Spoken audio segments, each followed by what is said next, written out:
ఈరోజు దేవుని వాగ్దానము. నేను నిన్ను భద్రంగా కాపాడదును. ఇర్మియా గ్రంథము 40 అధ్యాయము 4వ వచనము.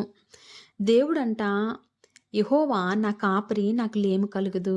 పచ్చిక గల చోట్లను ఆయన నన్ను పరుండి చేయుచున్నాడు. శాంతికరమైన జలముల యొద్ద నన్ను నడిపించుచున్నాడు. నా ప్రాణములకు ఆయన సేద తీర్చుచున్నాడు. తన నామమును బట్టి నీతి మార్గంలో నన్ను నడిపించుచున్నాడు. గాఢాంధకారపు లోయలో నేను సంచరించును, ఏ అపాయమునకు భయపడను. నీవు నాకు తోడయ్యుందువు. నీ దుడ్డు కర్రయు నీ దండమును నన్ను ఆదరించును. నా శత్రువుల ఎదుట నీవు నాకు భోజనం సిద్ధపరచుదువు. నూనెతో నా తల అంటి ఉన్నావు. నా గిన్నె నిండి పొర్లుచున్నది. నేను బ్రతుకు దినములన్నీ కృపాక్షేమములే నా వెంట వచ్చును. చిరకాలము యెహోవా మందిరంలో నేను నివాసం చేసేదను. దేవుడు మనల్ని పచ్చిక గల చోట్లో పరుండి చేసే దేవుడు అండి. మనల్ని కాపాడుతానని కాదు, కానీ భద్రంగా కాపాడుతాడు. అంటే ఎలా అండి? భద్రంగా కాపాడుతాడు దేవుడు అండి.